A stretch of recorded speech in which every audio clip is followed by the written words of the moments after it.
ඔයත් 2025 වර්ෂයේ A-level ලියපු කෙනෙක්ද? එහෙනම් මේ වීඩියෝ එක ඔයාට වැදගත් වේවි. ඉතින් අද මේ වීඩියෝ එකෙන් කතා කරන්න බලාපොරොත්තු වෙන්නේ මෙවර A-level විභාගයට සම්බන්ධ ගැටලු රැසකට පිළිතුරු ලබා දෙන්න තමා අද සූදානම. ඉතින් වීඩියෝ එකට යන්න කලින් වීඩියෝ එකට ලයික් එකක් දාලා channel එක subscribe කරන්න අමතක කරන්න එපා. ඒ වගේම මේ සම්බන්ධ ඔබේ අදහසත් පහලින් කමෙන්ට් කරන්න. ඉතින් අපි යමු අද වීඩියෝ එකට. 2025 වර්ෂයට අදාළ A-level විභාගය පැවැත්වුවේ නොවැම්බර් මාස 10 වෙනි දින. ඒ අවසානය වන්නේ දෙසැම්බර් 5 වෙනි දිනය. ඉතින් මෙවර පැවැත් වූ A-level විභාගයේ සමහර විෂයන් අමාරු කරලා තිබෙනවා කියලා අපිට දැනට තොරතුරු ලැබිලා තිනවා. ඉතින් ඒ කොහොම වුණත් අපි A-level විභාගයට මුහුණ දිය යුතුයි. ඒ මොකද අපේ ජීවිතේට හමු වෙන ප්‍රධාන කඩීමක් තමයි A-level කියන්නේ.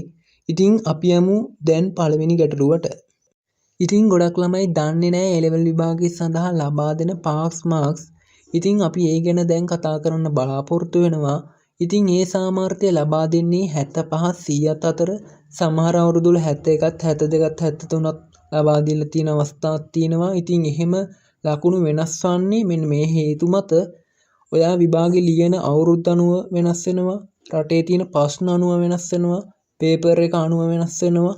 විභාගයට පෙනී සිටින සමස්ත ළමයි ගාන අනුව වෙනස් වෙනවා. මෙන්න මේ කියන කරුණු 4 අනුව ලකුණු මට්ටම් අඩුවීම සිදු වෙනවා.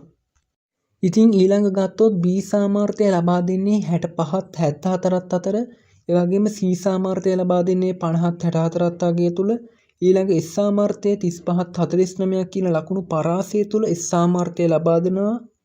මෙන්න මේ S සාමර්ථ්‍යය ගැන කතා කරොත් අපි මෙහෙම උදාහරණයක් ගන්නම්. මුළු රටටම අමාරු පේපරයක් ලබා දුන්න කියලා. ඉතින් එතකොට මේ විෂය පාස් වෙන ප්‍රතිශතය අඩුවීමකට ලක් වෙනවා. ඉතින් මේ දේ හැම අවුරුද්දම වෙනවා. ඉතින් එයාලට ඕනේ පාස් වෙන ප්‍රතිශතය වැඩි කරන්න. පාස් වෙන්නේ S එකෙන්. ඉතින් ලකුණු 35න් දෙන S එක පල්ලෙහාට ගේනවා. එයාලට අදාළ පාස් වෙන ප්‍රතිශතය හරියනකම්. එයාලා පල්ලෙහාට ගේනවා. ඉතින් එක අවුරුදු වල එක ගණන් වෙන්න පුළුවන්. ඉතින් ඔය දේවල් තමයි සාමාන්‍ය විභාගයකදී වෙන්නේ. ඉතින් ඒ වගේම ළමයින්ට විභාගයේදී විශේෂ අසාධාරණයක් කියලා තියෙනවා නම්, ළමයින් මේ පිළිබඳව ඉල්ලීමක් කරලා තියෙනවා නම් ඒ ගැන සලකා බලලා CB සාමර්ථ්‍ය වෙනස් කරනවා. ඉතින් S සාමර්ථ්‍යයේ ලකුණු අඩු කරොත් C සාමර්ථ්‍යයේ ලකුණු 2කකින්. ඉතින් ඒ කියන්නේ 48න් වගේ දෙනවා. ඉතින් B එක වෙනස් කරන්න නම් ළමයින් විසින් ලොකු ඉල්ලීමක් කරන්න ඕනේ අඩු වෙන්න නම්. ඉතින් මේ අවුරුද්දේ සමහර විෂයන් වල පේපර් අමාරු වුණ නිසා S සාමර්ථ්‍යය බොහෝ දුරට අඩු කරයි කියලා අපි හිතනවා. ඉතින් අපි ඊළඟ කතා කරමු 2025 A-level විභාගයේ සාමාන්‍ය පොදු පරීක්ෂණය සහ සාමාන්‍ය ඉංග්‍රීසි කියලා කොටස් දෙකක් තියෙනවා. සාමාන්‍ය පොදු පරීක්ෂණය ඔබ අනිවාර්යයෙන් ලිවිය යුතුයි. කැම්පස් එකට ඇතුල් වීම සඳහා ඔබට අවම ලකුණු මට්ටමක් තිබිය යුතුයි. ඒ වගේම මේ එක් අවස්ථාවකදී සපුරා තිබීම ප්‍රමාණවත් කියලා උන් සඳහන් කරනවා. ඒ වගේම මෙම විෂය සඳහා ලබා ගන්නා ලකුණු ඉසෙට් ලකුණු ගණනය කිරීම සඳහා අදාළ කරගන්නේ නැහැ.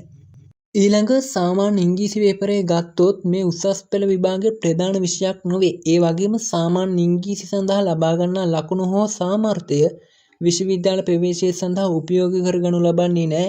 ඒ වගේම මෙම විෂයට ඔබ ලබා ගන්නා ප්‍රතිඵල A-level විභාග සහතිකයේ වෙනම සඳහන් කරනවා කියලා උන් සඳහන් කරනවා.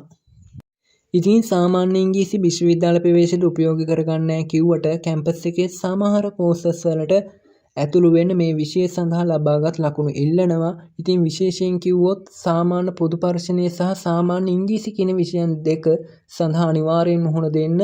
ඒ ඔබට ඉදිරියේදී වටිනවා. ඉතින් මේ වීඩියෝ එක ඔබ බලනවා ඇත්තේ A-level විභාගයේ තවමත් ලියන ගමන් වෙන්නේ නැතිනම් A-level විභාගයේ අවසන් වෙලා බලන වෙති.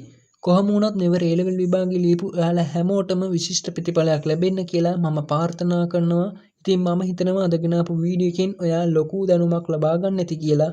ඉතින් වීඩියෝ එක හොඳයි නම් වීඩියෝ එකට ලයික් එකක් දාලා channel එක subscribe කරන්න අමතක කරන්න එපා. ඒ වගේම මේ වීඩියෝ එක නොදන්න යාළුවන්ට share කරලා මේ සම්බන්ධ ඔබේ අදහසත් පාලින් කමෙන්ට් කරන්න කියලා ඔයාලා හැමෝටම මතක් කරනවා. ඉතින් අදට අපි සම ගන්නවා. ඉතින් තවත් අලුත් දවසක අලුත් වීඩියෝ එකකින් හමු වෙමු. ඔයාලා හැමෝටම ජය වේවා.